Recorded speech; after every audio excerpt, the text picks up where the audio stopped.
নমস্কার। ইন্ডিয়ান মঙ্কস পেজে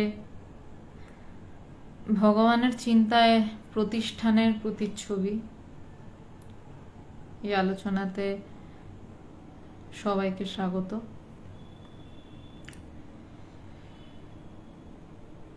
প্রতিষ্ঠান, আমরা সবাই এক একটা প্রতিষ্ঠান। আমরা প্রত্যেকটা মানুষ নিজে প্রথমত একটা প্রতিষ্ঠান।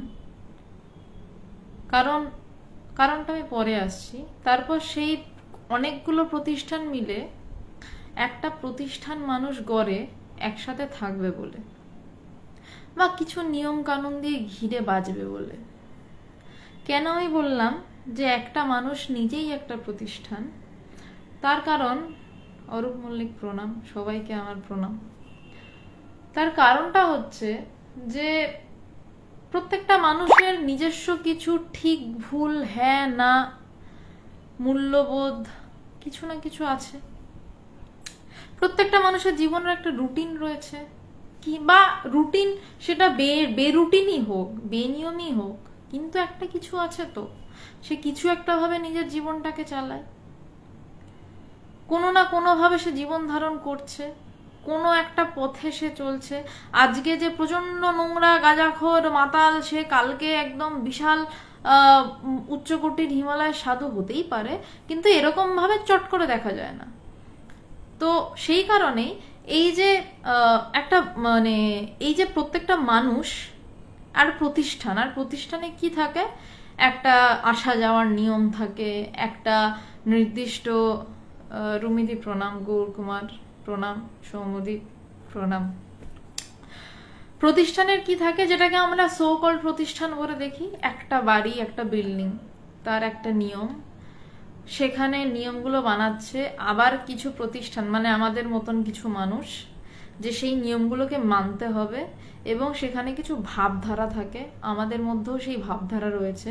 সুতরাং সবার আগে এটা বুঝতে হবে যে আদতে আমরা প্রত্যেকেই এক একটা প্রতিষ্ঠান, এবং সেই প্রতিষ্ঠানগুলোই একত্র হয়ে হয় ভালো কিছু তৈরি করি, বা মানে ভালো খারাপ সবটাই তো আপেক্ষিক কথা। সমাজের জন্য সেই মুহূর্তের জন্য ভালো কিছু তৈরি করি, বা সেই মুহূর্তের জন্য খারাপ কিছু তৈরি করি। আর ভগবানের মতন কিছু কিছু প্রতিষ্ঠান, যারা কিছু কিছু না, একজনই হন এরকম, তারা চিন্তা করেন জগতের বুকে এমন একটা সত্যের প্রতিষ্ঠান রেখে যাওয়ার, যে প্রতিষ্ঠানটা থেকে মানুষ ভিতরের অন্তরের, যেখানে কোনো নিয়ম নেই, যে বেনিয়ম, এই পুরো নিয়ম টিয়ম সব উড়ে গেছে যেখানে, সেই জায়গার খোঁজ যাতে মানুষ পায়, সেই চর্চাই যাতে সেখানে হয়। এক একটা প্রতিষ্ঠান থাকতেই পারে, যেমন কিটি পার্টিস হয়, সেখানে সারাদিন তো আমি একটা অ্যাটেন্ড করিনি, আমি শুনেছি কিটি পার্টিজে শাড়ি গয়না কোথায় কি দাম কমেছে, দাম বেড়েছে, আবার পরের মাসে কোথায় মিট হচ্ছে, কত টাকা ফান্ডিংস আসছে। এটা হচ্ছে কিটি পার্টিজের গল্প। যারা গাজার প্রতিষ্ঠান, মানে গাজা নিয়ে একসাথে বসছে, হয়তো তাদের সরকারি রেজিস্ট্রেশন নেই, কিন্তু গাজা খেতে বসছে একসাথে, তাদের কাছে কি বক্তব্য থাকবে? সংসারের অশান্তি, আর তার সাথে কালকে ভালো গাঁজা পাওয়া যাবে, আর একটু দামি বা কম, দাম বাড়লো না কমলো, কোথার থেকে আনালে ভালো, এই তো গল্প। মাতালদের কাছেও সমান গল্প। পরের দিনের ফান্ডিং ঠিক আছে কিনা, মদের সাথে চানাচুরটা ঠিকভাবে আসছে কিনা, তাদের কিন্তু সরকারি রেজিস্ট্রেশন নেই। আবার কোনো একটা এনজিও যাদের কাছে সরকারি রেজিস্ট্রেশন রয়েছে, যারা মানুষের জন্য কিছু কাজ করছে, তারা ভাবছে কালকে চাল ডালটা কোত্থেকে আসবে, কিভাবে আরো বেশি মানুষের মুখে আমরা খাবার তুলে দিতে পারবো, বা আরো কিছু বেশি বাচ্চাকে কি করে পড়াতে পারবো। প্রত্যেকেই কিন্তু তার মতন করে ভাবছে। কারণ আমি যেই জায়গাটা থেকে এগোচ্ছে, আমি জানি না বোঝাতে পারছি কিনা, যে আমরা প্রত্যেকেই নিজেরাই এক একটা প্রতিষ্ঠান। কারণ একটা প্রতিষ্ঠানের নিয়ম হচ্ছে, তার একটা নিয়ম থাকবে, তার একটা শৃঙ্খলা থাকবে, তার সময়, একটা কাজ শুরু বন্ধের শেষের একটা নিয়ম থাকবে, তার কিছু চিন্তা থাকবে, মতাদর্শ থাকবে। চিন্তা, মতাদর্শ, নিজের নিয়ম, কোনটা আমাদের মধ্যে নেই? তো সুতরাং আমার প্রত্যেকেই এক একটি প্রতিষ্ঠান, এবং আমাদের সবার আগে একটা প্রতিষ্ঠানকে সুষ্ঠুভাবে পরিচালনা তো দূরস্থান, সুষ্ঠুভাবে প্রতিষ্ঠানে চুপ করে থাকতে গেলে আমাদের প্রত্যেককে আগে নিজের প্রতিষ্ঠানটাকে ঠিক করতে হবে। ভগবান এমন একটা প্রতিষ্ঠান বানাতে চেয়েছিলেন যেটার নাম ইন্টারন্যাশনাল বেদান্ত সোসাইটি, যা এখনো বিদ্যমান, অবশ্যই বিদ্যমান থাকারই কথা। এমন একটা প্রতিষ্ঠান বানাতে চেয়েছিলেন যেখানে প্রত্যেকে তার নিজের প্রতিষ্ঠানটাকেই ঘষবে মাজবে, যেখানে সে তার প্রত্যেকের প্রতিষ্ঠানের প্রতিষ্ঠাতার খোঁজ পাবে, যে আমার প্রতিষ্ঠানটার প্রতিষ্ঠাতাটা কোথায় বসে। আর আমার প্রতিষ্ঠানটা আমি চিন্তা করি, আমি প্ল্যানিং করি, আমি কালকে কি করব ভাবি, আমি আজকে কি করেছি তাই ভাবি, কালকে আরো কিছু এক্সট্রা করতে হবে, বা 10 দিন পর কোথাও ঘুরতে যাব কিনা এইসব ভাবি। কিন্তু ভিতরে কে বসে রয়েছে, কে আমার মধ্যে এই বৃত্তিগুলো তুলছে বারবার অহরহ? কোনো একটা তো প্লেন জায়গা রয়েছে যার উপর দিয়ে স্পিডে গাড়ি চলে। ভগবান চাইলেন বলাটা ভুল, ভগবানের সবকিছুই হয়ে যাওয়া। ভগবানের একটু আগে একজনের সাথে কথা হচ্ছিল, পার্থবাবু প্রণাম, গৌতম সাহা শুভ সন্ধ্যা, এখন প্রায় রাত, তাও বলতে হয় শুভ সন্ধ্যা। পার্থ সর্বজ্ঞ, হ্যাঁ জয় ভগবান। তো যে জায়গাটায় ছিলাম, ভগবানের কাছে কোনো কিছু করছি বলে আমি ভগবানের কাছে 11 বছর ধরে আমি দেখিনি।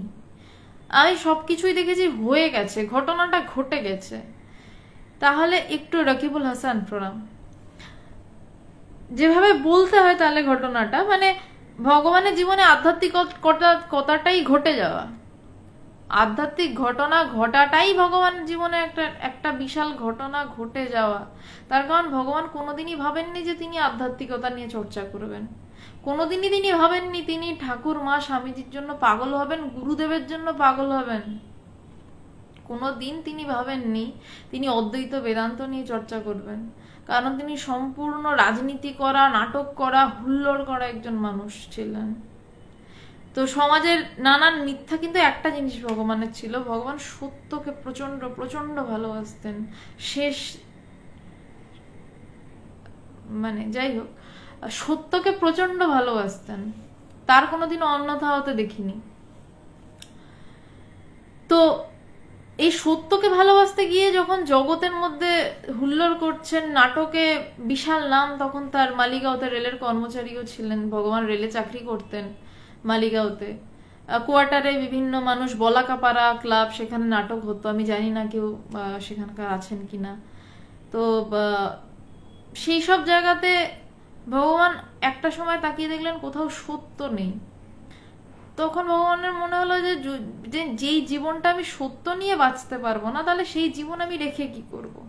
তখন তার হাতে পড়েছিল স্বামী বিবেকানন্দের একটি কবিতা, তুষার কঠিন মাটি না হয় হোক না তোমার শয্যা, অকালে ফোটা একটি ফুলের প্রতি, কবিতাটি।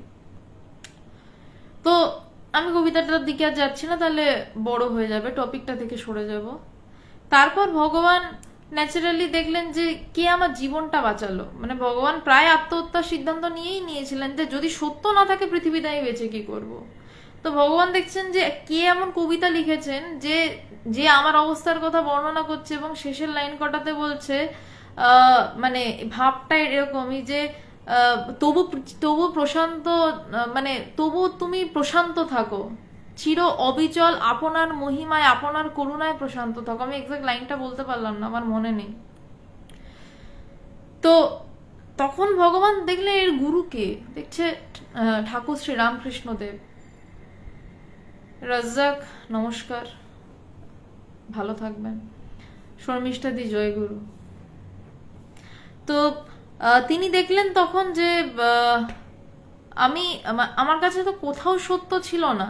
তো এনার গুরুকে দেখছেন রামকৃষ্ণদেব, তখন ভগবানের এমনই আধ্যাত্মিকতার ব্যাপার যে তিনি ঠাকুর রামকৃষ্ণদেবকেও চিনতেন না। তো তারপর শুরু হলো ঠাকুরের বিষয়ে জানা, কথামৃত ঘাটা, পকেটে সবসময় ঠাকুরের ফটো রেখে দেওয়া, ঠাকুরকে ইষ্ট বলে জানা। যে গুরুমা অবাক হয়ে যেত যে যে মানুষটা কোনোদিন পুজো করতো না সে হঠাৎ মানে ঠাকুরের জন্মদিন পালন করছে, তাও বাড়িতে সন্ন্যাসীদেরকে নিয়ে এসে। তো এইভাবে না ভগবানের জীবনে ঘটে গেছে অনেক কিছু, এবং এভাবেই ভগবানের গুরু খুঁজতে গিয়ে স্বামী পবিত্রানন্দজিকে খুঁজে পাওয়া।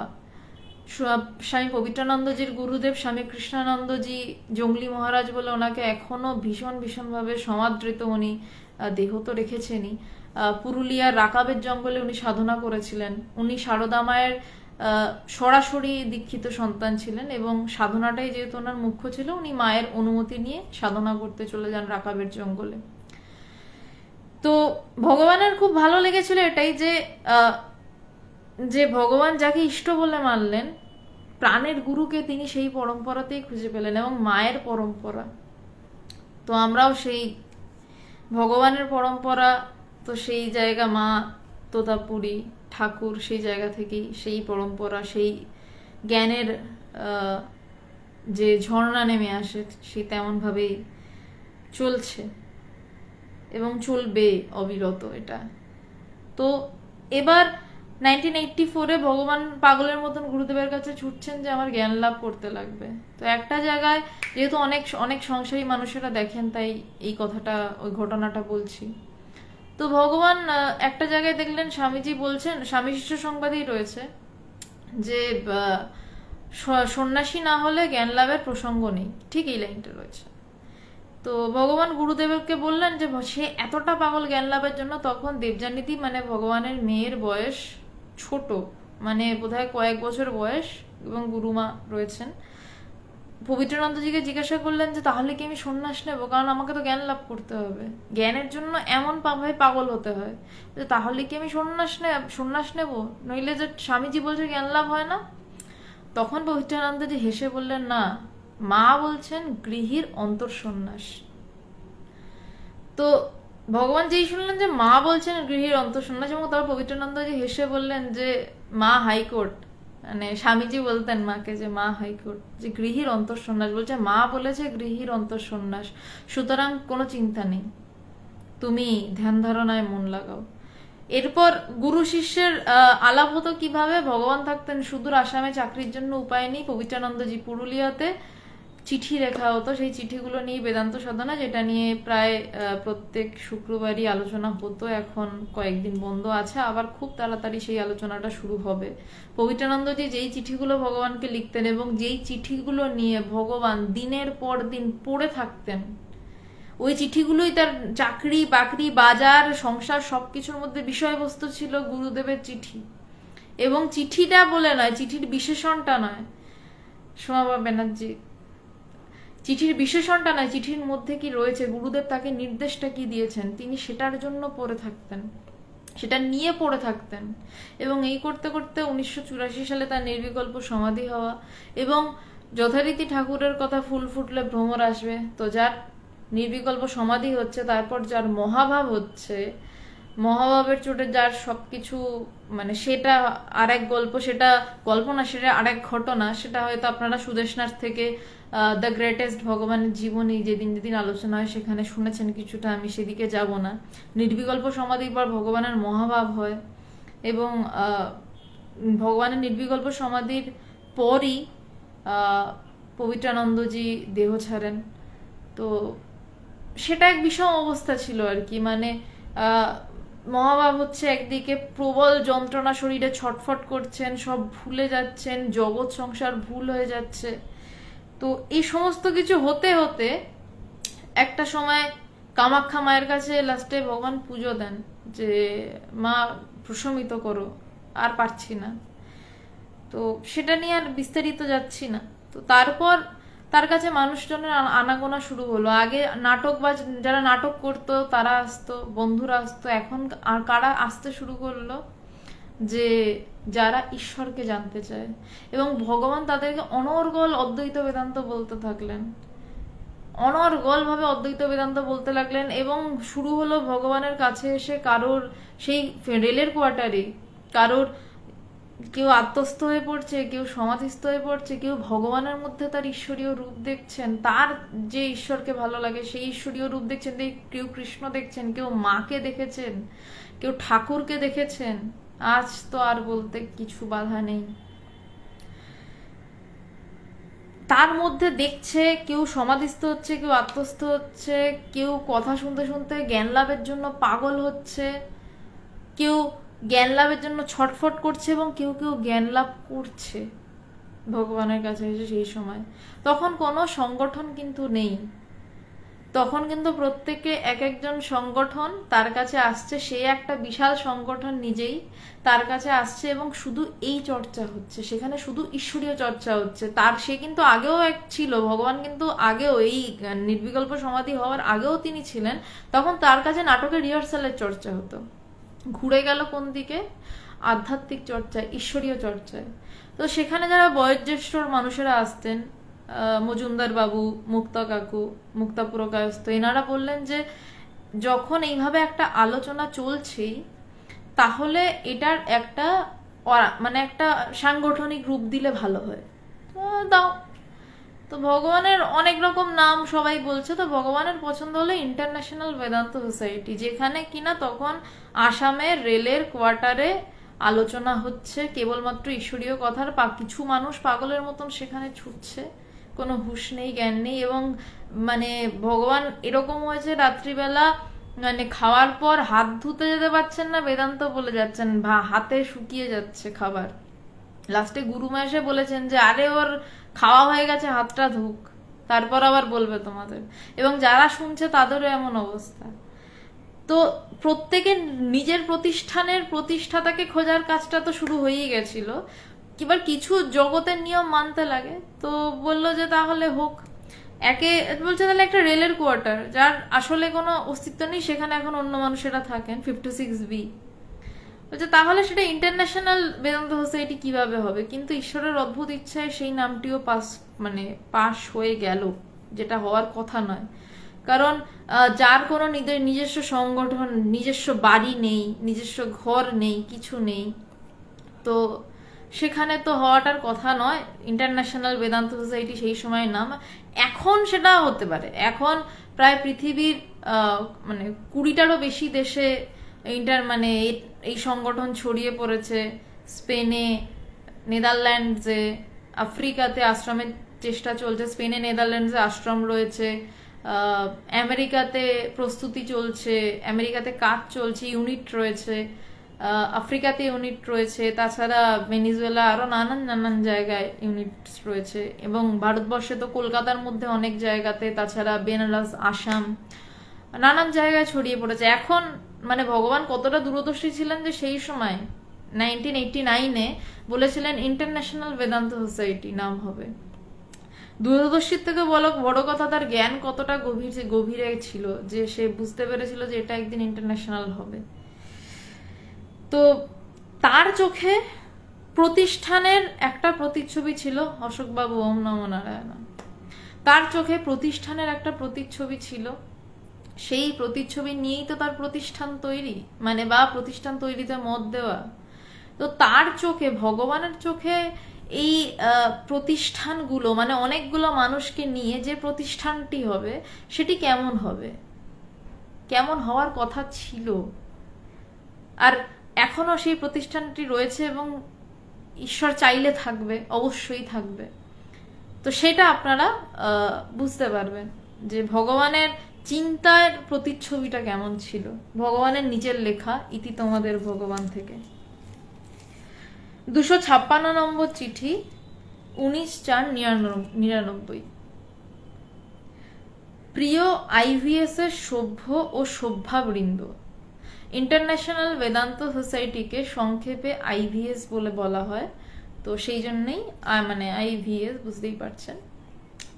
তো ভগবানের চোখে IVS কিরকম, কেমন হবে, বা কেমন ছিল তার স্বপ্নের IVS। প্রিয় IVS এর সভ্য ও সভ্যাবৃন্দ, এবার একটা সংগঠন তো একটা বাড়ি নয়। আমাদের আজকে অনেক আশ্রম রয়েছে, কলকাতায় লেক গার্ডেন্সে আশ্রম রয়েছে, হালতুতে আশ্রম রয়েছে, টালিগঞ্জে রয়েছে, অদ্বৈত ভবন, তারপর বিরাটি মায়ের বাড়ি আছে, মৈত্রেয়ী ভবন আছে।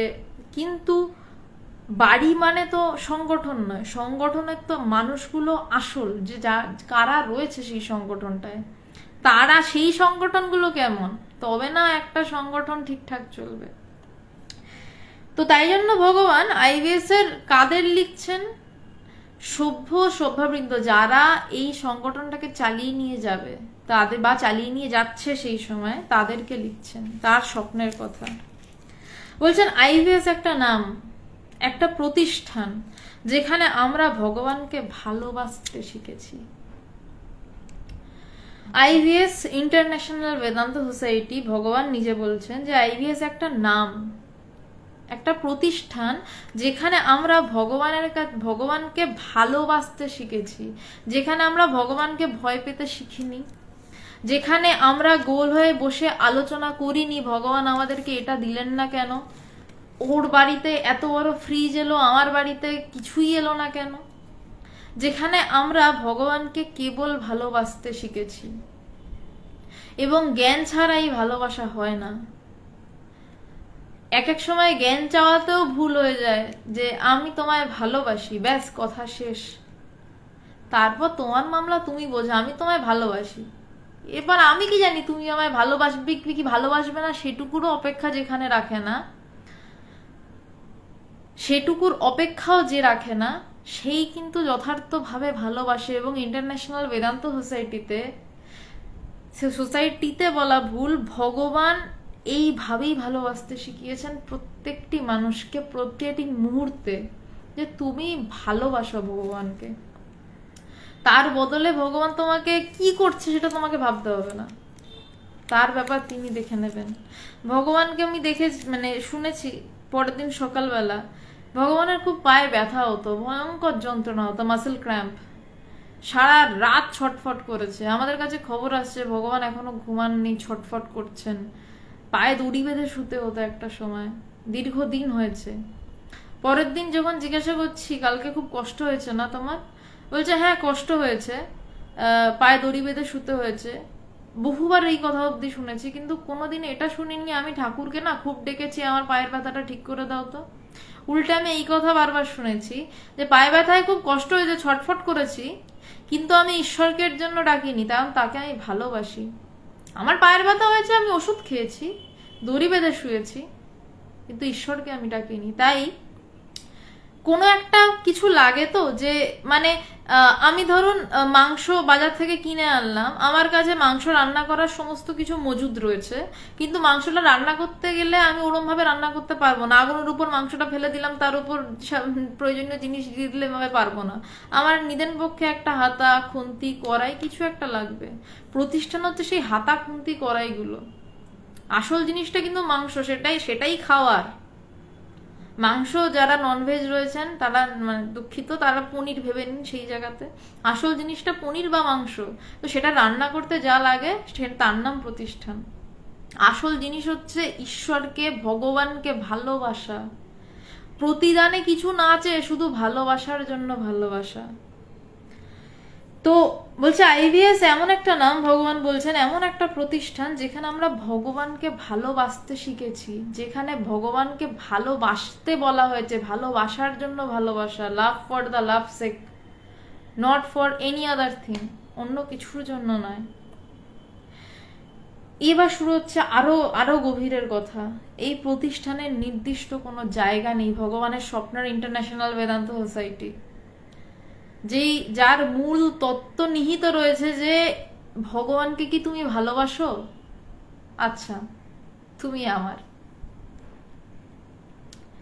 এই প্রতিষ্ঠানের নির্দিষ্ট কোনো জায়গা নেই। সেই সময় 1999 সালে ছিল না, আজকে অনেক জায়গা আছে, কিন্তু আসল তত্ত্বটা কিন্তু এইটা, এই প্রতিষ্ঠানের নির্দিষ্ট কোনো জায়গা নেই। আজকে প্রচুর আশ্রম রয়েছে আমাদের ইন্টারন্যাশনাল বেদান্ত সোসাইটির নামে, কিন্তু মূল বিষয় যেটা আমি কিন্তু সেটা বলছি, যে ভগবান যেটা লিখেছেন যে এই প্রতিষ্ঠানের আসলেই সত্যি কোনো জায়গা নেই। রাজু হোসেন, ঈদ মোবারক। পৃথিবীর সব জায়গাতেই আমাদের এই প্রতিষ্ঠান, বলছে কোন জায়গাতে আমাদের এই প্রতিষ্ঠান নাই? আজকে এইখানে আমি আমার ঘরে আমার বাড়িতে বসে আমি আধ্যাত্মিক আলোচনা করছি, ঈশ্বরকে ভালোবাসার কথা নিয়ে আলোচনা করছি। এই জায়গাটা ইন্টারন্যাশনাল বেদান্ত সোসাইটি নয়। শুধু আশ্রম ইন্টারন্যাশনাল বেদান্ত সোসাইটি না, ভগবানের ভাষায় তা নয়। ভগবান বলছে যে পৃথিবীর সব জায়গাতেই আমাদের এই প্রতিষ্ঠান। যখন আমি কলেজে ক্লাসে বসে লুকিয়ে লুকিয়ে আমার কোনো বন্ধুকে আমি ভগবানের গল্প শুনিয়েছি, তখন সেই মুহূর্তে সেই বেঞ্চটা ইন্টারন্যাশনাল বেদান্ত সোসাইটি। কারণ সেখানে আমি তাকে ভালোবাসার গল্প শোনাচ্ছিলাম, তাকে আমি কিভাবে ভালোবাসতে হয়, কিভাবে আমার গুরু তা ভগবানকে ভালোবেসেছেন, সেই গল্প শোনাচ্ছিলাম। সেইটা ইন্টারন্যাশনাল বেদান্ত সোসাইটি। যখন আমি হোস্টেলে, আমি আমার কথাই বলছি কারণ আমি অন্যদের কথা তো বলতে পারবো না, যখন আমি হোস্টেলে বসে আমাদের ওই হোস্টেলে আমরা ওই হসপিটালের খাট বলতাম, ওই টিনের খাট থাকতো, ওই খাটে বসে যখন আমরা রুমের অন্যরা কয়েকজন মিলে আমরা আধ্যাত্মিক আলোচনা করতাম, অদ্ভুত রুমটাও পেয়েছিলাম বটে। অন্য রুমে অনেক আলোচনা হতো, আমাদের রুমে বেশিরভাগ সময় প্রোডাক্টিভ কিছু আলোচনা হতো, আধ্যাত্মিক আলোচনা হয়তো হতো। এবং মেয়েগুলো সত্যি খুব ভালো ছিল, সবাই এখন বড় বড় জায়গাতে রয়েছে। তো কেউ রিসার্চ অ্যান্ড ডেভেলপমেন্টে ওষুধ তৈরি করছে, কেউ রিসার্চ করছে ওষুধ নিয়ে। তো আর আমি যেটা বলছিলাম ওটাই করে যাচ্ছি, বেদান্ত বলে যাচ্ছি, শৈবাল বাসু প্রণাম। তো যখন আমি হোস্টেলে বসে doctor B C Roy college of pharmacy and allied health sciences এর হোস্টেলটায় বসে আমি যখন তাদেরকে আমার ভগবানের গল্প শোনাচ্ছিলাম, বা যখন তারা তাদের অনুভূতি আমাকে বলছিল, সেই জায়গাটা সেই মুহূর্তে ইন্টারন্যাশনাল বেদান্ত সোসাইটি। ভগবানের ভাব এটা যে যেখানে ঈশ্বরকে ভালোবাসার কথা বলা হচ্ছে, সেটা হতে পারে ড্রেনের পাশে, সেটা হতে পারে অন্ধকার কোনো কোণায়, সেটা হতে পারে মন্দিরের বসে, বা হতে পারে কোনো রাজপ্রাসাদে বসে, হতে পারে সেটা বস্তির মাঝে কোথাও। যেখানে হোক, যেখানে মানুষ, দুটো মানুষ বা একজন মানুষ একা ধ্যানমগ্ন ঈশ্বরীয় চিন্তায় ভালোবাসায় ডুবে, সেটাই ইন্টারন্যাশনাল বেদান্ত সোসাইটি। ভগবান বলছে পৃথিবীর সব জায়গাতেই আমাদের এই প্রতিষ্ঠান। কেমন না, ঘরে বাইরে মাঠে পাহাড়ে গাড়িতে, যেখানে যেভাবে যখন আমরা থাকি, আমরা ঈশ্বরকে নিয়ে থাকি। যদি আমরা ইন্টারন্যাশনাল বেদান্ত সোসাইটির কোনো একটি আশ্রমে বসেও সেখানে ঈশ্বরকে নিয়ে না থাকি, সেখানে যদি আমরা ভগবানকে ভালোবেসে না থাকি, আমাদের মধ্যে থেকে ভালোবাসা না থাকে, তাহলে সেটা ইন্টারন্যাশনাল বেদান্ত সোসাইটি নয় ভগবানের মতে। কিন্তু সেখানে পাশেই রাস্তাতেই যদি একটি মানুষ ভালোবাসা নিয়ে দাঁড়িয়ে থাকে এবং ভালোবেসে মানুষকে, আরেকটি মানুষকে ঈশ্বরের কথা বলে, সেটা ইন্টারন্যাশনাল বেদান্ত সোসাইটি। রামহরি বারিক কথা বলছি, আমরা ঈশ্বরকে নিয়ে থাকি। বলছে যেখানে যেভাবে যখন আমরা থাকি, আমরা ঈশ্বরকে নিয়ে থাকি। লাইনটা আমি আরেকবার বলি, এই আপনার যাদের যা প্রশ্ন এটা বাদ দিয়ে আমি একদম শেষে উত্তর দেব। রামহরি বারিক, আমি আপনাকে একদম শেষে উত্তর দেব। বলছেন যে এই প্রতিষ্ঠানের নির্দিষ্ট কোনো জায়গা নেই, পৃথিবীর সব জায়গাতেই আমাদের প্রতিষ্ঠান। ঘরে বাইরে মাঠে পাহাড়ে গাড়িতে, যেখানে যেভাবে যখন আমরা থাকি, যেখানে যেভাবে যখন আমরা থাকি, গাড়িতে যখন ট্রেনে যাতায়াত হয়, ঈশ্বরীয় প্রসঙ্গ হয়, বলছে ওটা ইন্টারন্যাশনাল বেদান্ত সোসাইটি। কারণ ওখানে ভালোবাসার কথা বলছে, ঈশ্বরকে ভালোবাসার কথা, অন্য কিছু না। ঈশ্বরকে ভালোবাসা অর্থে নিজেকে জানার কথা বলা হচ্ছে। দুটো কাঠ নিজেরা নিজেদের মধ্যে, দুটো চকমকি পাথর, কাঠে কাঠেও ঘষলেও আগুন বেরোয়, দুটো চকমকি পাথর নিজেরা নিজেদের মধ্যে ঘষছে, কখন ফুলকি দিয়ে আগুন বেরোবে এবং তা সব ভস্মীভূত করে দেবে, সমস্ত অজ্ঞান ছাড়খাড় করে দেবে, কেউ জানে না। তাই বলছেন ভগবান যে ঘরে বাইরে মাঠে পাহাড়ে গাড়িতে যখন যেভাবে যখন আমরা থাকি, আমরা ঈশ্বরকে নিয়ে থাকি। এটা ইন্টারন্যাশনাল বেদান্ত সোসাইটি, ভগবানের স্বপ্নের ইন্টারন্যাশনাল বেদান্ত সোসাইটি। সেটাই, ঈশ্বর আছেন, আমরা ঈশ্বরকে নিয়ে ঘর করি। এত স্পষ্টভাবে কে বলতে পারে? ঈশ্বর আছেন, যে দেখেছে, যে বোধ করেছে। কিছুদিন ধরে আমার প্রোফাইলে যারা খেয়াল করেন, যারা আমার প্রোফাইলে রয়েছেন, ভগবানের কিছু কিছু ডায়েরির কথা মানে পেয়ে মাথা ঘুরে যাচ্ছে আর কি। সেই কথাগুলো যে বোধ করেছে, যে আমি ঈশ্বর যে বোধ করেছে, তাই না সে বলে যে মানুষ, মানে প্রথমে তো আমি ভগবান এটা আসতে হয়েছে, তারপর সে বলে ভগবান বলেছেন অন্যদের দিকে তাকিয়ে মানুষই ভগবান। ভগবান সবাইকে ভগবান বলে গেছেন, বলছে তুমিও ভগবান, তুমি বুঝে নাও তুমি ভগবান, তুমি এখনো বুঝতে পারছো না, এটাই তোমার মূর্খামি। এই যাতে তুমি বুঝতে পারো, যাতে এটা নিয়ে আলো চর্চা করতে পারো, তার জন্য সুবিধা হওয়ার জন্য একটা বাড়ি বানিয়ে দিলাম কল্ড আশ্রম, যেখানে কিনা এই চর্চাটাই হবে, এর বাইরে অন্য চর্চা হওয়ার কথা নয়। যদি সেখানে অন্য চর্চা হয় সেটা ভুল হচ্ছে, সেখানে ঈশ্বরকে নিয়েই চর্চা হবে, অন্য কিছু নিয়ে হবে না। যে ঈশ্বর আছেন, আমরা ঈশ্বরকে নিয়ে ঘর করি, এটা ভগবান বলতে পারতেন। এইরকম বুক ঠুকে যেদিন যেই কথাটা বলতে পারবে যে ঈশ্বর আছেন, এই অবধি তো ঠিক আছে। আমরা ঈশ্বরকে নিয়ে ঘর করি, মানে আমাদের নিত্য মুহূর্তের বিষয় তিনি, সে আমাদের ঘরের লোক, সে আমার লোক, সেই সাধু যে বলতে পারে যে ঈশ্বর আছেন, তার মানে তার মধ্যে সে অনুভব হয়েছে যে অহং ব্রহ্মাস্মি, আমি সেই ব্রহ্ম, প্রজ্ঞানং ব্রহ্ম, আমার সেই জ্ঞানী ব্রহ্ম। যার এই অনুভব হয়েছে সেই কথাটা বলতে পারে ঈশ্বর আছেন। এবং যার এই অনুভব হয়েছে, কোনোভাবেই ভিতর থেকে সেই ঈশ্বর বেরিয়ে লাফাতে লাফাতে কোথাও চলে যেতে পারেন না, ভিতরে বড়জোর কচুরিপানায় ঢেকে যেতে পারে, কিন্তু সেই ঢাকাটাও সরিয়ে দেওয়ার পদ্ধতিও কিন্তু তাকে নিয়ে আলোচনা করা, তাকে ভালোবাসা, তাকে নিয়েই ডুবে থাকা। যদি ঢাকাও যদি পড়ে যায়, ঠাকুরের ভাষায় কচুরিপানায় যদি জল ঢেকেও যায়, সেটা সরানোরও উপায় কিন্তু দুই হাত দিয়ে বারবার সরানো। যেইভাবে অজ্ঞানটাকে এরম এরম করে আমরা সরিয়ে তার কৃপাতে সেই জল পেয়েছি। যেভাবে প্রথমবার কচুরিপানা সরিয়েছি, পরের বার সরাতে একটু সুবিধা, তার কারণ কচুরিপানায় অব্যবহারে, জলটার অব্যবহারে, মানে সেই জ্ঞানের অপব্যবহারে বা অব্যবহারে আবার কচুরিপানা যদি জন্মায়, আমরা দ্বিতীয়বার তাড়াতাড়ি সরাতে পারবো, তার কারণ আমরা জানি কিভাবে সরাতে হয়, কাজটা স্পিডে হবে। কিন্তু সরাও, জলটার টেস্ট নাও, স্বচ্ছ জল আছে, বেকার কচুরিপানা দেখছো কেন? কচুরিপানা তো নেই, সুন্দর জল রয়েছে, কচুরিপানা সরাও, ডুব দাও, ফুর্তি করো, এইটুকুই তো কথা। ডুব দাও, এই কচুরিপানাটা সরাও, জলে মাথা ডুবিয়ে ডুব দাও, প্রাণ ভরে ডুব দাও, মন ঠান্ডা করো, বা মন উড়িয়ে দিয়ে ডুব দাও। মন উড়ে গেলেই ওই জলটা দেখা যায়, তারপরেই ডুব দেওয়া যায়, নইলে ডুবে থাকা যায় না, ধাক্কা মেরে তুলে দেয় আবার।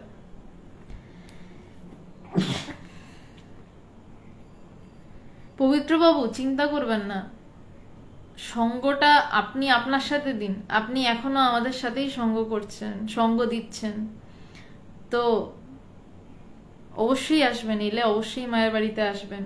কিন্তু এই মুহূর্তে আপনি সঙ্গই দিচ্ছেন, বা আপনি আপনার সাথে সঙ্গই করছেন, এবং আপনি আপনার বাড়িতে বসেই ভগবানের সঙ্গ করতেই পারেন।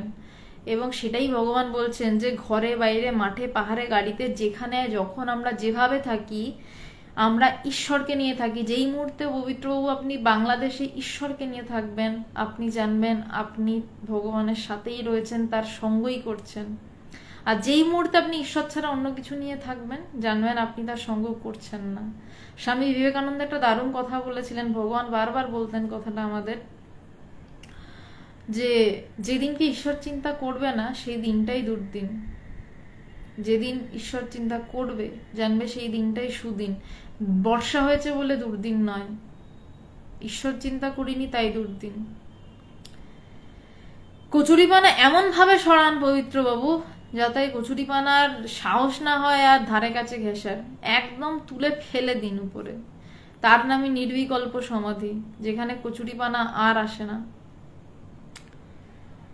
ঈশ্বর আছেন, আমরা ঈশ্বরকে নিয়ে ঘর করি, এটা সাংঘাতিক কথা যে আমরা ঈশ্বরকে নিয়ে ঘর করি। ঈশ্বরকে নিয়ে অনুভব করলো ঠিক আছে, কিন্তু ঘর করি, সে আমার নিত্য দিনের বিষয়। সকালে ঘুম থেকে চোখ খোলা থেকে ঘুমের মধ্যে স্বপ্নেও সে আমার বিষয়।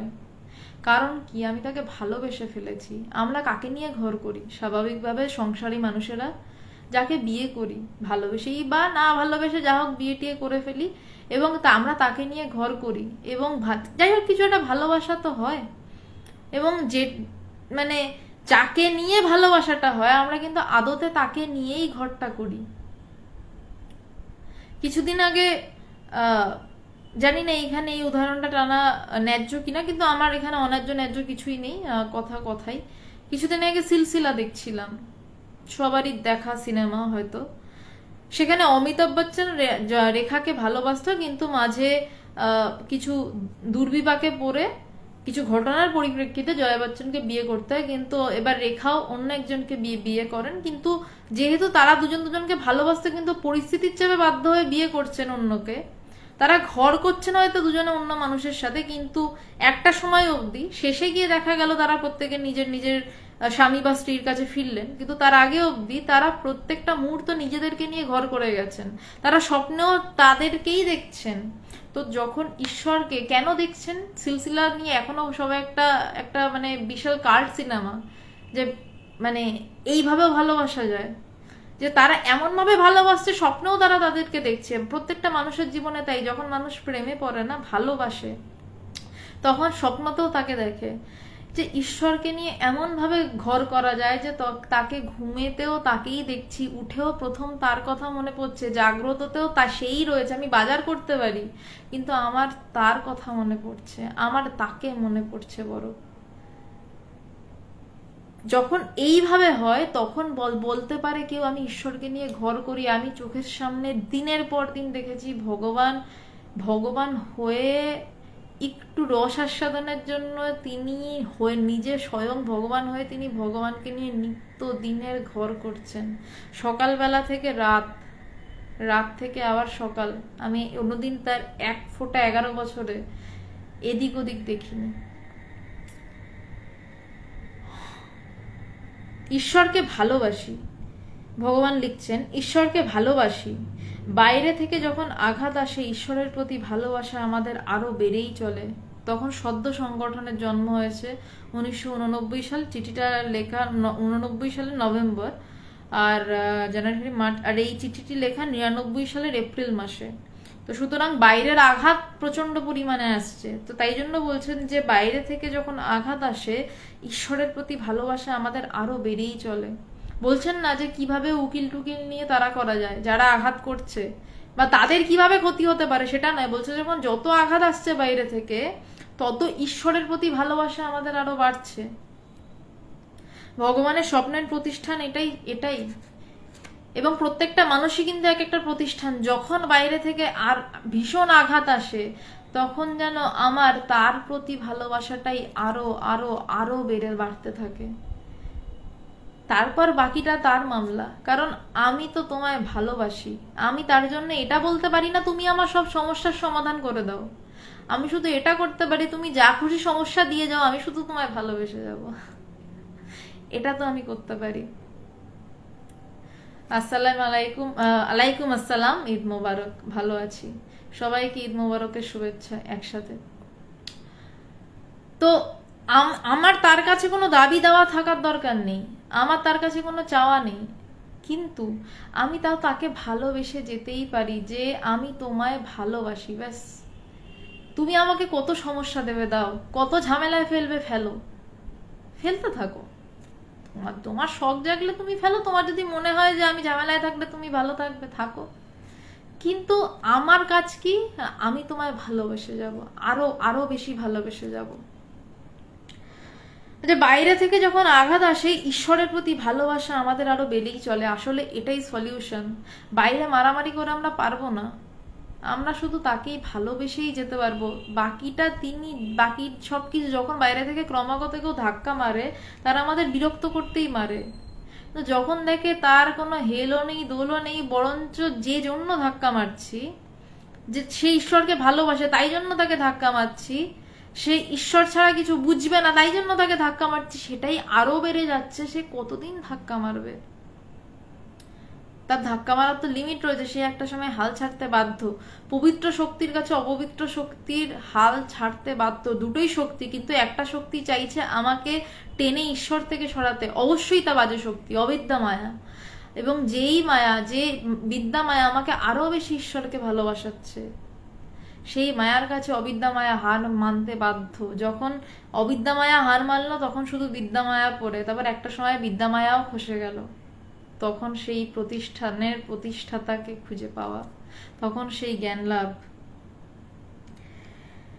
বলছে রক্তবীজের মতন ছড়াচ্ছি, ভগবান বলছেন রক্তবীজ একটা অসুর ছিল। যখন মা দুর্গার সাথে তার কথিত আছে, বোধহয় চামুন্ডা দেবী বা মা দুর্গা, আমি ভুল করতে পারি, পৌরাণিক কাহিনী আমি খুব বেশি জানি না, যে মা যখন তার মাথা উড়িয়ে দিচ্ছেন, বারবার করে কেটে দিচ্ছেন, যেখানে তার এক ফোঁটা রক্ত পড়ছে সেখান থেকে আর একটা অসুর তৈরি হয়ে যাচ্ছে, রক্তবীজ। মা একটা সময় কি করলেন, তার মানে যখনই মানে এমনই তার অবস্থা করলেন যে তার রক্ত আর মাটিতে পড়তে দিলেন না, সেই রক্তটা মা খেয়ে নিতে শুরু করলেন। ভগবান এখানে বলছেন যে রক্তবীজের মতো আমরা ছড়াচ্ছি, কারণ যেখানেই এই ঈশ্বরীয় ভালোবাসা নিয়ে যে একটা মানুষও যেখানে পৌঁছাচ্ছে, সে সেখানে আরো মানুষের মধ্যে এই ঈশ্বরীয় ভালোবাসাকে সঞ্চার করে দিচ্ছে, আরো মানুষকে জানিয়ে দিচ্ছে যে ঈশ্বরকে ভালোবাসা যায়, ঈশ্বরকে নিয়ে ঘর করা যায়, এবং তার থেকেও বড় কথা ঈশ্বরকে অনুভব করা যায়, ঠিক যেমন যার সাথে কথা হচ্ছে সে তাকে যেভাবে অনুভব করছে ঠিক তেমন।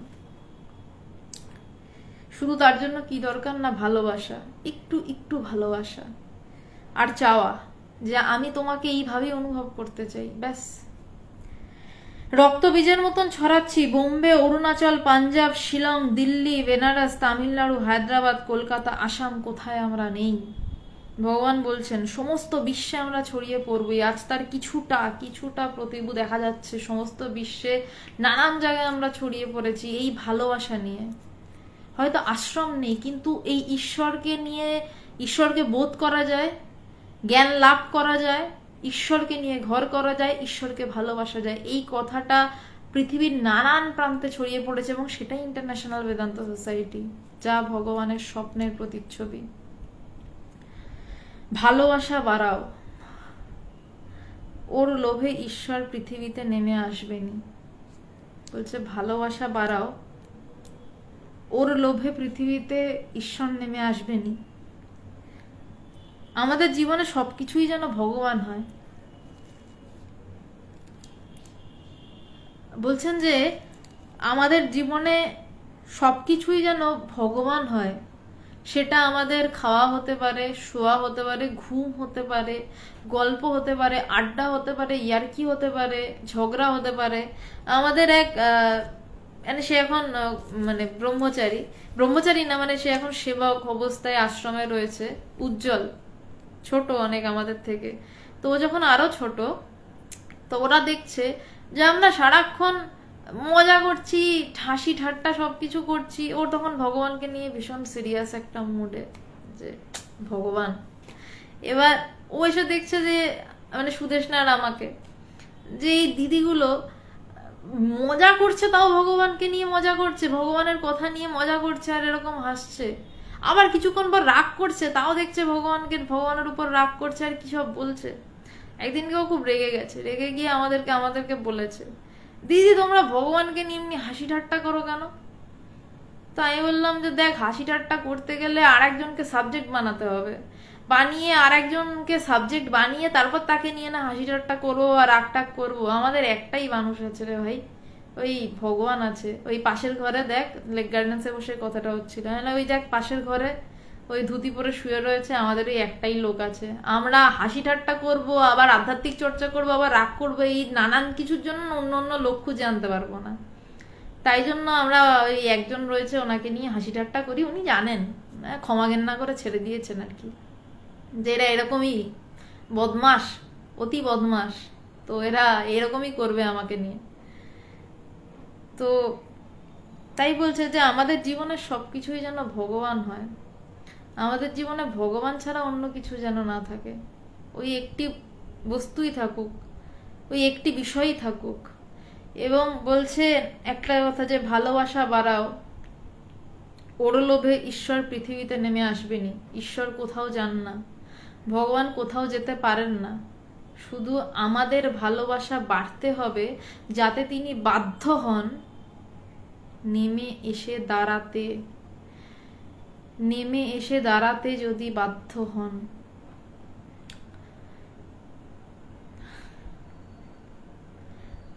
গুরুজি, তখন ভগবানকে গুরুজি বলে ডাকা হতো। অঙ্কিত, হ্যাঁ উজ্জ্বলের মতন সহজ সরল। হ্যাঁ উজ্জ্বল খুব রেগে গেছিল, আমাদেরকে বলছে দিদি তোমরা ভগবানকে নিয়ে এরকম মজা করছো, লোক কোথায় পাবো রে, আর লোক কই যে তাকে নিয়ে হাসি ঠাট্টা করবো, আর একটা লোক তাকে সাবজেক্ট বানাতে হবে, একটাই মানুষ আছে তো। আর যে বলছে অঙ্কিত মিত্র, ভগবান আবার তাকে, সে হচ্ছে ভগবানের বিশেষ প্রিয় বিড়াল ছানা। ভগবান তাকে জড়িয়ে ধরে বলেছিলেন তুই আমার কাছে বিড়াল ছানা হয়ে থাকবি। সেই ছেলেটিও যে শুনছে, সে বেঁচে যে কমেন্ট করলো, যখন ভগবান হসপিটালে ভর্তি, রাতের পর রাত জেগেছে, থেকেছে, কোনোভাবেই ছেড়ে যায়নি, একদিনও ভগবানকে দেখতেও যায়নি আইসিইউর মধ্যে, কিন্তু রাতের পর রাত বসে থেকেছে যে আমি ভগবানের কাছে আছি। ওকে শুধু মনে পড়ে একটাই কথা বলেছিলাম ওই সময়, তুই কোথাও যাবি না, তুই কিন্তু ভগবানের বিড়াল ছানা, তুই যাবি না ভগবানকে ছেড়ে এখন। হ্যাঁ না, যাব না। সব কাজ সেরে, চাকরি সামলে বা যা কাজ করতো সেরে রাতের পর রাত হসপিটালে কাটিয়েছে। তো ভগবান কয়েকটা মানুষ তৈরি করেছে, যেই মানুষগুলো এক একটা প্রতিষ্ঠান, যেই মানুষগুলো আদতে ইন্টারন্যাশনাল বেদান্ত সোসাইটি, যেই মানুষগুলো আদতে এই ইন্টারন্যাশনাল বেদান্ত সোসাইটি নামক যে নাম রয়েছে, যা কনস্টিটিউশন রয়েছে, হোয়াট এভার দি এলস, সেইগুলোকে ভালোবাসা, যাদের মূল মন্ত্র হচ্ছে ঈশ্বরকে ভালোবাসবে এবং তাকে নিয়েই ঘর করব, তো সেই মানুষগুলোকে ভগবান তৈরি করেছেন এবং আরো তৈরি করে যাচ্ছেন। এখনো তিনি তৈরি করে যাচ্ছেন। এবং চিঠিটার বোধহয় মূল কথা এটাই যে ভালোবাসা বাড়া ওর লোভে ঈশ্বর পৃথিবীতে নেমে আসবেন। আজকে থেকে আরো বেশি করে বিশ্বাস করছি যে ভালোবাসা বাড়লে পৃথিবীতে তিনি নেমে আসবেন। চিঠিটি এখানেই শেষ হচ্ছে। তো আশা করি একটা আভাস দিতে পারলাম ভগবানের স্বপ্নের প্রতিষ্ঠান কেমন। তো কলকাতাতেও ভগবানের ইচ্ছা অনুসারে একটি গঙ্গার পাড়ে 1 বিঘা জমি খোঁজা হচ্ছে মেয়েদের আশ্রম তৈরির জন্য, যেখানে এই ঈশ্বরকে ভালোবাসার কথাই হবে। মৌসুমীদি আশ্রমের কাজ তো সব ছেড়ে হয়ে বসেছিল, আবার ধরা হয়েছে, কাজ এবার এগোচ্ছে, আবার রথের চাকা গড়ানো, যেদিন তিনি শুরু করিয়েছেন আবার গড়ানো হচ্ছে। মাঝে তো রথের চাকাটাই বসে গেছিল। চেষ্টা হচ্ছে যত তাড়াতাড়ি সম্ভব আশ্রম তৈরি করার। টাকা পয়সা আসা জরুরি, ফান্ডিং জরুরি, জমি প্রচুর রয়েছে। ভগবানের ইচ্ছা ছিল যে উত্তর কলকাতাতে নদীর পাড়ে, নদীর কাছাকাছি, মানে যেখান থেকে নদীটা দেখা যাবে অন্তত, সেখানে একটি মেয়েদের আশ্রম হোক। তো সেই জন্য আমরা সবাই মিলে চেষ্টা করছি এবং এটা একটা বিশাল বড় প্রজেক্ট। কলকাতায় বুকে এই মুহূর্তে 1 বিঘা জমি। মূল বিষয় আমি মনে করি না টাকা, সবাই বলছে টাকাটাই মূল বিষয়, এবং তিনি কৃপা করে মানে এই বিষয়টির জন্য মূল প্রজেক্ট হেড আমাকেই দায়িত্ব দিয়েছেন। তো সেটা তার কাজ, তিনি করবেন, আমাকে একটা বসানো হয়েছে।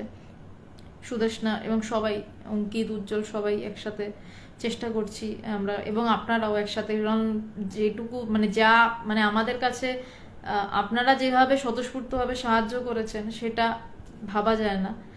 সবাই চিন্তা করছে টাকা নিয়ে, যে টাকা কোথা থেকে আসবে। আমি চিন্তা করছি মানুষ নিয়ে। অনামিকাদি, হ্যাঁ গঙ্গার ধারে।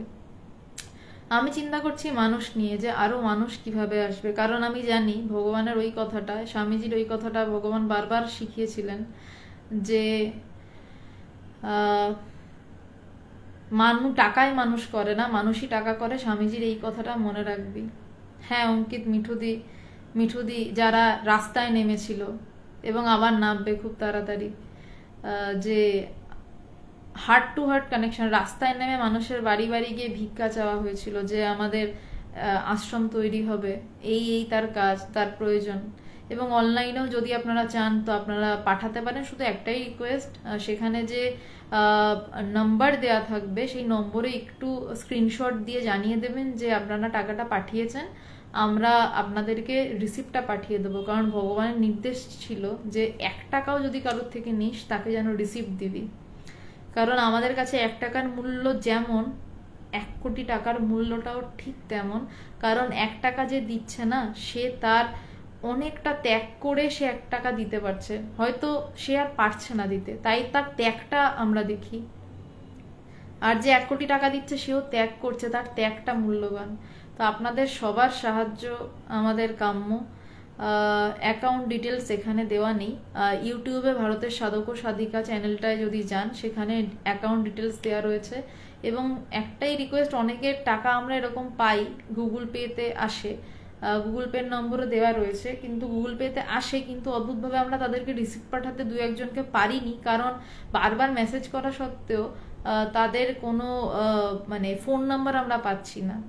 তো যারাই টাকা পাঠাবেন এই আশ্রমের কাজের জন্য, বিশেষ আলাদা অ্যাকাউন্ট রয়েছে ইন্টারন্যাশনাল বেদান্ত সোসাইটির এই মেয়েদের আশ্রমের, কলকাতার মেয়েদের আশ্রমের কাজের জন্য। আপনারা যদি চান কেউ, তাহলে আমি এই অ্যাকাউন্ট নাম্বারটা এখানে দিয়ে দিতে পারি। বা আপনারা পারলে একদিনকে সবাই মিলে কলকাতায় বেদান্ত আশ্রমে আসুন। ওই আশ্রমটা আমার বাড়ির কাছে হয়, আমি সেই কারণে বলছি। বা একদিনকে চলুন, মানে ইন্ডিয়ান মংসে তো সবাই রয়েছেন, একদিনকে আপনারা নয় ঠিক করুন, একদিনকে একসাথে কোথাও বসা হোক, সবাই মিলে একটা চিন্তা করে শুরু করা হোক যে কারণ কিভাবে এত বড় একটা কাজ, বারবার বলছি বিল্ডিং আসল নয়, মানুষ আসল। এটা আমাকে ভগবান শিখিয়েছেন যে মানুষ আসল। তো কিভাবে করা যেতে পারে, সবাই মিলে একটা চিন্তা ভাবনা করুন। প্রত্যেকের, ওই যে বললাম না, প্রত্যেক এক একটা প্রতিষ্ঠান, প্রত্যেকের প্রতিষ্ঠান থেকে, প্রত্যেকের চিন্তা ভাবনা থেকে এক এক রকমের চিন্তা উঠবে যে এইভাবে হতে পারে, ওইভাবে হতে পারে। সেই চিন্তাগুলো একটু ভাগ করে নিন সবাই মিলে। একসাথে যদি কোনো কাজে হাত লাগানো হয় সেই কাজটা এগোবেই, আমার দৃঢ় বিশ্বাস। এবং তার থেকেও বেশি বিশ্বাস, এটা কোনো অহংকার করছি না, কাজটায় যদি কেউ না হাত লাগায়, আমিও যদি হাত না লাগাই মূর্খামি করে, আমার গুরু বলেছেন তো, আমার গুরু চেয়েছেন তো, ভগবান চেয়েছেন তো, ঠিক কাজটা কিছু না কিছুভাবে হয়ে যাবে। এটুকু আমি জানি যে এটা হবে। শুভেন্দু চক্রবর্তী, আপনি কাইন্ডলি এখানে আমাদের ফোন নাম্বার দিয়ে দেব, আপনারা সেই নম্বরে যোগাযোগ করুন। সবসময় আমি অনেক ফোন ধরতে পারি না, অনেক সময় এটা হয়ে থাকে, আমারই ভুল, আমি ধরতে পারি না। মানে যদি ফোনে না পান আপনারা হোয়াটসঅ্যাপ করুন, আমরা একসাথে চেষ্টা করি না একটা স্বপ্ন দেখার, যেইখানে ভালোবাসা যায় ঈশ্বরকে, যেখানে ঈশ্বরকে নিয়ে ঘর করা যায়, এবং যেখান থেকে মানুষেরা ঈশ্বরকে নিয়ে ঘর করতে পারে, যেখানে বসে মানুষেরা এইটা শিখে ফেরে যে ঈশ্বরকে নিয়ে আমরা ঘর করব। সবাই মিলে যদি চেষ্টা করা যায়, এবং আবারও বলছি সবাই মিলে চেষ্টা করলে এটা সফল তো হবেই, কিন্তু আমি প্রজেক্ট হেড ভগবান মনোনীত করেছিলেন কৃপা করে আমায়, আমিও যদি এখান থেকে সরে যাই, আপনারা সবাই যদি সরে যান, ভগবানের ইচ্ছা এই কাজ হবেই। তো সুতরাং কাজ যখন হবেই, তার রথের সারথি হতে ক্ষতি কি, বা তার রথের চাকাটা দড়িটা টানতে ক্ষতি কি, কাজটা তো হবেই। চলুন একসাথে দড়িটা টানা যাক, যাদের যাদের ইচ্ছা। আমি আলোচনাটা শেষে আমি হ্যাঁ ভাস্করদা, তুমি বেশ কিছুদিন আসছো তো, তুমি আসলটা জানো যে যে কিছুদিন দৌড় করাবেন, দৌড় করিয়ে তারপর নিজেই দিয়ে দেবেন, সেটা আসলে। কিন্তু দৌড়টা করাবেন, এটা ভগবানের সিস্টেম যে দৌড়টা প্রবল লেভেলে করান। তো আমি হোয়াটসঅ্যাপ নম্বর দিয়ে দেবো, আর একটা অ্যাকাউন্ট ডিটেলসও দিয়ে দেবো এখানে। এই যেই আলোচনাটার পোস্টার দেওয়া হয়েছিল, বা আমি কমেন্টেও দিয়ে দিচ্ছি যারা যারা চাইছেন, বা আলাদা করে একটা পোস্টও ইন্ডিয়ান মংসে দেওয়া হবে।